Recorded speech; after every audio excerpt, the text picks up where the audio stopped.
Hello and welcome. So I have a very generous kind of gift from one of my students. He was gifted a ton of really nice high quality paints. A lot of them Daniel Smith from his mother-in-law, I believe, and he invited me to go through them to see if there was anything that I wanted to try.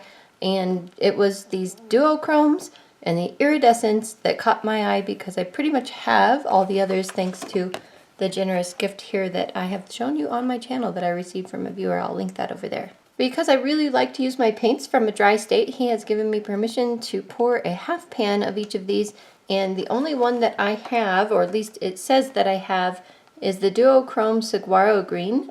That would be this one here. However, can you see how green it looks on the tube lid there? And the one I swatched looks very bronze, so I don't know. There is a bit of a green tint, so I might go ahead and pour a little bit of this one. I don't need 2 half pans of this, obviously, but I am curious if they are the same or not. So I'll put a little bit in there, and if it is different, I'll go ahead and pour the rest of it. But this one is very stiff inside. I'm not even sure we're going to get any out of it, so we will find out. All right, let's pour these, let them dry, test them out. I'm really excited. So I start to pour them in, or at least tried to pour them in, and they're already very stiff in the tube, like I mentioned to you. And I was able to get that one out and maybe 2 or 3 more, but the rest are going to require a little bit more work. But that turquoise, isn't that beautiful? That is so pretty. I just like turquoise anyway, but you can see me struggling here. I can't even get the lids off. I'm even using the rag trick where you hold the rag over the lid and try and save your fingers, but you can see my finger got pretty tore up anyway, and I don't catch that till farther in the video, so sorry about that. I have a torn up side of my finger. So you probably saw me struggling with these 4 tubes here, and that's why they're not filled into these little pans yet. So it just means they get sticky in the lids, and then this lid here, this one? Yeah, this lid has a crack in it, so air is getting through there, so the top of that is probably quite dry, and I think one more, yeah, this lid is also very slightly cracked. Anyway, the easy way to solve that is to just run these lids under hot water because it's watercolor, and that fixes it every time. At least it has for me so far. So I'm going to go run these 4 under hot water, get them open, and finish pouring. And you don't even have to run them under hot water for very long. You can see the lids now come off really easily, and a couple of the tubes though I couldn't squeeze any paint out of, and part of them seemed like they just had a stiff end where the cap met the tube. So I was trying to poke through that and see if I could squeeze paint out, but no, I wasn't able to on any of them that I tried the toothpick method on. Just didn't work. And I suspect, and you guys will need to confirm this for me, that these are probably stiffer paints anyway to start with. I think I've mentioned that earlier in the video, but are they? Are they stiffer than normal watercolors? And do you guys have this problem with these paints at all? So I just wanted to give you an example of the difference between these paints, Daniel Smith, and the ones I've had in my last 2 videos, the M. Graham paints.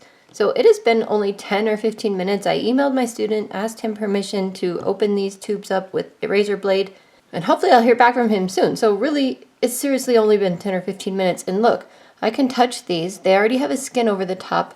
No paint's coming off on my finger. That glittery stuff was already there, so I'll use a different finger here. Okay, no paint's coming off. So they are still soft under that skin, but they do have a skin. No paint came off. Same thing. So I don't know if you can see them kind of squishing under my finger or not, but nothing's coming off. So these dry really quickly, not to mention all of these are a little dried out in the tube already anyway, so that is helping the case. However, big difference over my M. Graham paints as far as drying time goes. And yeah, these have a little extra push because they're already kind of dried, but we already talked about that. All right, it has literally only been like another 10 minutes. And my student already replied to my email, so thank you, Tony. So yes, we can cut into these with a razor blade. Now this can get a little dangerous because you literally have to cut the tube open, peel it apart. That's the dangerous part, really. So just be safe. Wish me luck. I did film this on time-lapse to start with, but the time-lapse was 3 minutes long, so I had to speed up the time-lapse. But I am using that Royal & Langnickel size 6 brush that I have told you guys about several times before that I really like. Anyway, it has that wedge handle at the end there. You can see that. And I'm using that to pry up the paint from the tubes and squish it into the pans and half pans. So yeah, that's a handy little brush, but I'm making the half pans for myself and the full pans for my student because he can't use the paint in the tube either. And so I just pulled out some of the full pans and I'll give those to him. It is actually 16 days later because, you know, life gets in the way. Let's get these swatched out. You can see this one's still super crumbly. Hopefully adding some water in there will start to keep them together. And I messed up my swatch sheet, but who cares? I don't care. Do you care? You probably care, but I don't care. I care a little bit. I wonder if we should do with salt, like our usual way, even though I don't expect these to react with salt. So we'll do our usual way where we fill the whole rectangle with water, which always takes forever. And no, I didn't use the little pinstriping tape between the swatches this time. I have done it in the past in this sketchbook, and you'll see that when I do my sketchbook tour. This is the saguaro green, so after 16 days in here, wow, you can see that coming to life. That's really cool. So pretty. And yep, it shows up brown just like the one I have in my palette. So I probably did not need to borrow this one from my student because I do have it. So maybe I could gift it away at some point to one of my kiddos, the girl kiddos that are interested in painting. There's the saguaro green. We'll go ahead and skip down to these because the space between them will allow me to do that. Let's see how this Duochrome Adobe re-wets. I just got water all over my paper. Did I tell you guys this is the very last sheet of my Etcher sketchbook? It's very exciting. There is one unfinished painting in here that I have to finish, one half a page that is empty that I have to finish that I already have a plan for, and what else? The very first like cover page that I need to do, and then we'll paint the cover, have a sketchbook tour. It'll be super fun. All right, Duochrome Adobe. I have a dry spot there, that's okay. Let's see how you do. Oh wow, that has a shimmer that I don't know if you guys can see, but that's pretty awesome. This one is very stubborn about re-wetting, however. We'll just dab it. Sometimes on these really, what do you call them, granulating or granular colors, if you run your brush over it, it just kind of pulls the paint right off the paper. So dabbing fixes that. All right, let's do the Iridescent Scarab Red. This Scarab Red was the one that was just in pieces basically in the tube. So you can see it's still kind of crumbly, but I'm trying to get it all wet in there so maybe it'll have a chance of sticking back together. So it's also being stubborn about re-wetting. It seems very, very firm. Let's see what it looks like. Oh, it spread really cool. Look at that. All right, that's neat. Okay, I like that. Let's see if we can get, this is a PW20 and a PR101. PR101, no wonder I like it. Let's do this Duochrome Turquoise next. This is the one I'm most excited about. This is where I messed up the swatch sheet. I was doing so good, I thought, yeah, I can fit 7 swatches here really well, and then I left all this space for the writing and messed myself up, but that's okay. We'll just take the turquoise across the whole thing. Let's see how this one re-wets. So I imagine these duochromes are very much like the other metallic kind of paints and the highly granulating ones where spraying water or having a little bit of drop of water on them before you try and use it is very beneficial, but we don't have that today, so you're seeing it as is. So let's do the heavy part here, going to the light that way. Does that make sense? Kind of makes sense to me. Wow, that's just beautiful. All right, so this is not really dry, but we're gonna go ahead and go next to it anyway with the other swatches because we can. All right, so brown, very much like the other one, which is interesting considering it looks so green in the pan. Dab it in. Next is the Duochrome Cactus Flower. This is PW6, mica, PW20, and iron oxides. I really thought this would come out more purpley red on the paper. It's another very brown one. So I wonder if you get more of the color if you pre-wet it. Probably. I mean, how do you not? I'll just dab it in. Last one is the Iridescent Copper. And I was tempted to drop water in there. Actually, I'm just going to. I didn't on the others. I didn't pre-wet them, but this is real time. You guys can see in these few seconds how much that water will make a difference or not, because that's not very much time. And yeah, it helped. So this one is also highly spreading. What is this? PW20 and iron oxide. Very pretty. I feel like I like the iridescence more than I like the duochromes. However, this duochrome turquoise really has my attention. But I also really like turquoise colors. Probably one of my most favorite colors. I do love greens also, but turquoise kind of falls right in there. So yeah, these are less interesting to me than these three. So even though that's a duochrome, it's up there.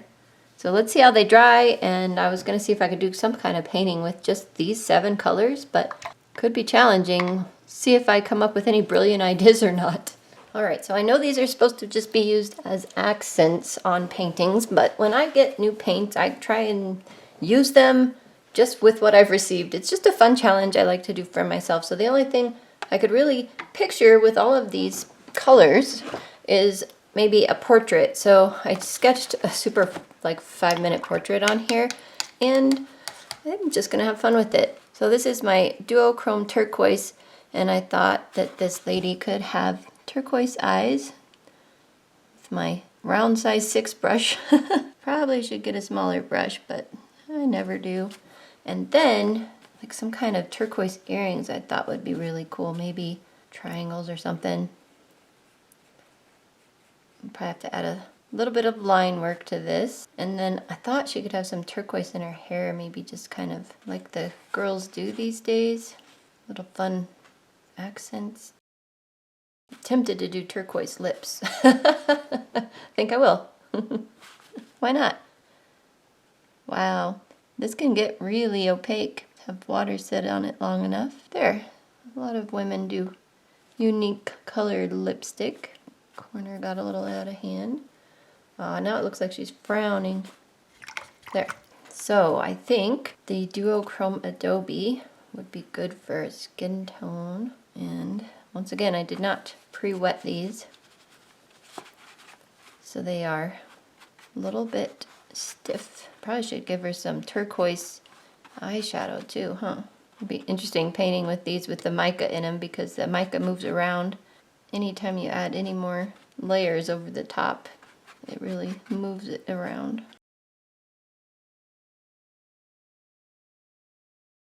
It looks really streaky in the camera, but it does not look that streaky to me in person, so that's interesting.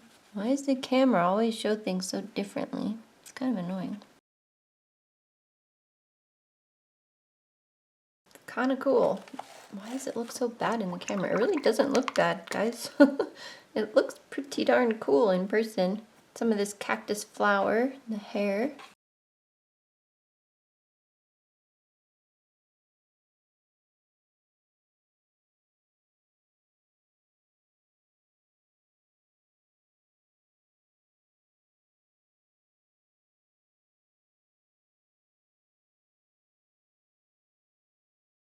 Alright, let's move these off and pick it up and see.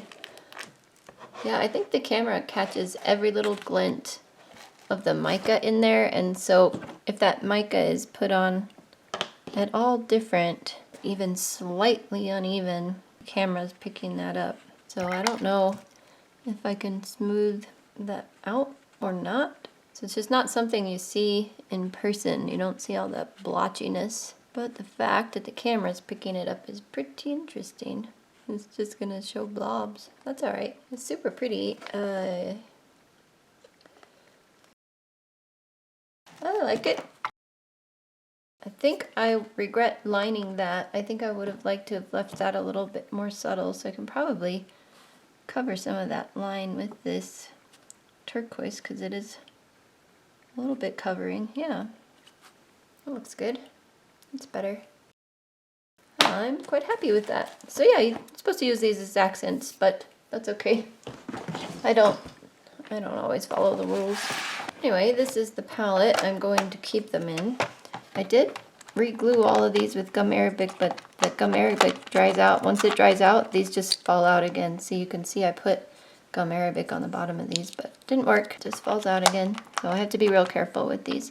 I do have the Iridescent Antique Bronze, the Iridescent Sunstone, the Red Fuchsite Genuine is very sparkly. The Duochrome Green Pearl is pretty sparkly. This is Duochrome Emerald. This is the Iridescent Electric Blue. And I think there was a couple more. So Sandstone and Sapphire are iridescent. Seemed like I put one over here. Burnt Bronzite Genuine is a little iridescent, or a little sparkly, but I put it over here with these. I definitely do have a whole section of sparkly fun colors in this one, but I don't want to redo this swatch sheet. What I have done in here is taken out the ones that were Schminke. And do I still have my Holbein ones in here? I think I do. Yeah, the Holbein ones she poured for me. She poured me 3 or so Holbein paints. Yeah, Hooker's Green, Holbein. So they're still in here. So I could take those out. But what I could do is replace the pans that I'm just putting in here as placeholders for the Schminke paints that I took out. I can replace those with these. But really, I'll probably just, I'm not sure, put these in order. I could cut this apart and just, you know, retape it where I need to. I could also, I think the biggest, best, easiest thing to do, I just stuck my finger in it and it's still wet and now it's stuck all over me. I'm really good at that. Anyway, I think the best thing to do though is probably to just cut some of this foam. I have foam placeholders down there, and so if I just add these down here, because I also have these, Phthalo Blue Green, and this one was the Raw Sienna. This was a gift from another viewer. She sent a whole palette of her extra paints, and these two were ones I did not already have in here for the Daniel Smith. If they weren't Daniel Smith, they're still separate. She gave me Van Gogh and, I don't know, Da Vinci. You saw all those wonderful paints that she gave me in that one Happy Mail art haul video. Yeah, so if I just cut out one more row here carefully. So about like that. We'll see how good or bad a job I do.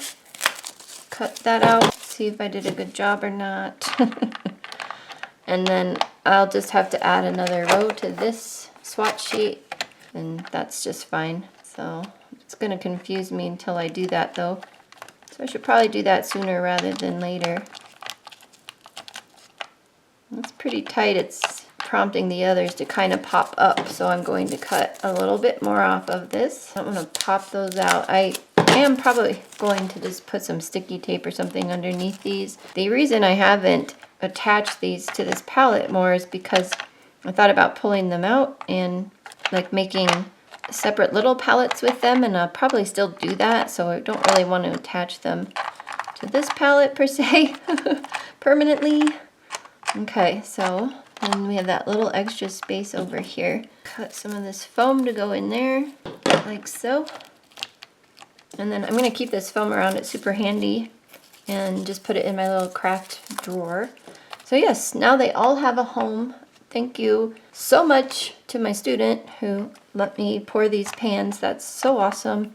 And eventually I'll probably just make an iridescent duochrome palette. So if I need to add a sparkly element to a painting, I'll just pull out a little palette. I could probably just make it in one of these, for instance, here. Just like I did for that Schminke one that I've already destroyed. So this would probably fit all of those paints. So could do that. Well, hopefully that last part wasn't terribly boring. I realize I've been filming for 25 minutes, so I will let you guys go. But that was playing with the Duochrome Iridescent paint by Daniel Smith, and I will see you guys in the next video. It's going to be a fun one. They're all fun to me, so there is that, but I'll be comparing 4 different art products, doing the exact same painting on 4 different pieces of paper, so I'm excited for it. Alright guys, see you in that next video. Bye for now. So I was standing up to put this stuff away, and I saw something on the portrait that I didn't like. I don't like that part being lighter than the part above it. And I already know what colors these are, but we're going to make it up. And that was only a few minutes ago, but still. So we'll darken that up into her ear and neck. There. Worked that better already. Tricky with this paint. It likes to move that mica all around. Alright, well I think I like that slightly better. Maybe. I lost my cheek definition there, but that's okay. Hold on. I just wanted to give you an idea of the difference between these paints, for example, and the Mission Gold. That is not right. There is one unfinished painting in here, one half-page painting space. I'm a little distracted right now. I'm starving. I should probably take a break and go eat. My stomach is saying, feed me, feed me. And my brain is saying, I want to paint, I want to paint. Where are you puppies going? Hey guys, are you exploring a little too much? Hi,